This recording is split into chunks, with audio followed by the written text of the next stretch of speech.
straighten it up, it would hold it down, okay. All right.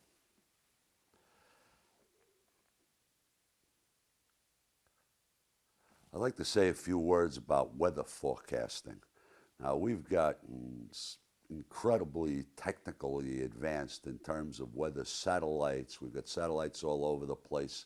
We can get weather feeds. We have weather maps. It's truly remarkable, the light show that you get to see. I mean, I can get real-time weather, at least real-time weather radar, uh, right on my telephone now. Absolutely amazing. So I can see thunderstorms coming if a big storm is going to roll over my head.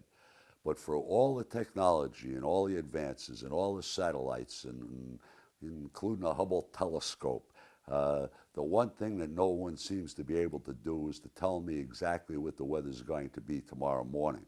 And if they do tell me, especially the wind seems to have stumped the greatest technicians in the world, because the weather ranges, especially when they get up into the high zone, are simply as shaky as they were 40 years ago when I started, for more than 40 years ago when I started this journey. I mean, 35 years ago, it was a big deal if we were putting in a VHF radio and a depth sounder on a Shannon. Now we have this light show. It's like a Nintendo game with radar and radar overlays and all kinds of satellite pickups and feeds and on, and thousands of dollars worth of stuff. And you press a panic button on your radio, and somebody, hopefully out there listening, Coast Guard, is going to know exactly where you are.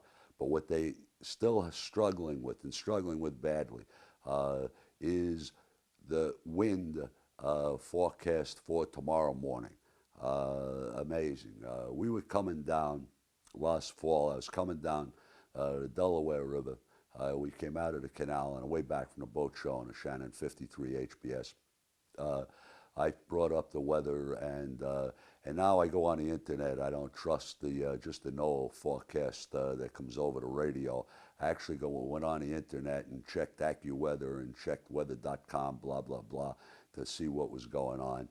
And the forecast was for 30 knots coming out of the east southeast, and that was a tough number because I knew where we were going to end up that morning, and we were going to be right off of Cape May. 30 knots, I figured, boy, but I was pressed to get back because we had a magazine crew waiting to go out on a boat, and so I forged on. And let me tell you the difference between, well, let me say this. By the time we got down to Cape May, which was 12, 14 hours later, the wind got up to 48 knots. Coast Guard reported at a Cape May station, and there's a weather buoy out there. I can even get the weather, real-time weather, off of buoys now. Absolutely amazing. Trouble is now I'm in this spot, and anybody else was getting that same forecast. The difference between 30 knots and 48 knots is a big number. Wind is exponential. It's cubed. It's quad cubed. So we hit one of the worst places in the world that you could possibly find yourself, is off the coast in the Cape May Shoals in 48 knots of wind.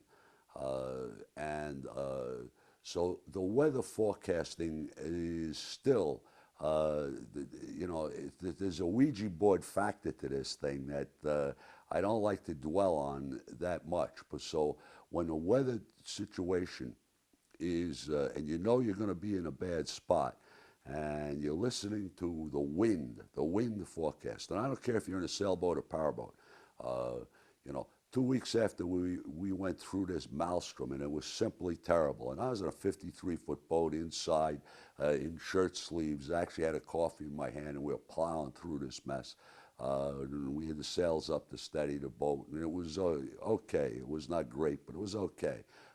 2 weeks after, some local fishermen, commercial fishermen in a dragger, in the same kind of situation with a bad wind forecast, rolled the boat over. Four of the guys were killed on that boat.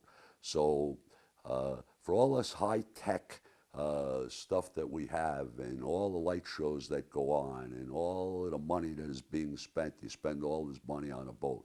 Uh, we get back to the most basic thing, and it's called common sense. When I saw that front line, and I saw it right on the internet, when I saw that front line, and what I should not have done, I should have just forgotten about the magazine people and hell with everything, and just held up in the canal, and we could have sat around having beers. I didn't need to push on. I shouldn't have pushed on. And that's when everything bad happens, is when you're pushing on. You've got to get back to work. You've got to get here. You've got people waiting. You get guests coming in, whatever it is. That pushing, the wind forecasts that we're getting today, and I don't know if it's ever going to get any better, but it's still got a long, long way to go. The difference, like I said, the difference between 30 knots and 48 knots is like the world of difference. It's like a drizzle rain into a major, major monsoon downpour. I mean, that's the difference of only 18 knots of wind. It's an exponential number. So regardless of what your light show happens to be very, very careful. Be prudent about what you're going to do and where you're going to be. And if you see a front line coming through, and you can see it on the internet or listen to it, and they'll tell you right on NOAA or on a VHF radio that there's a major front line coming through, hold up, sit back, because if they're wrong, they can be deadly wrong.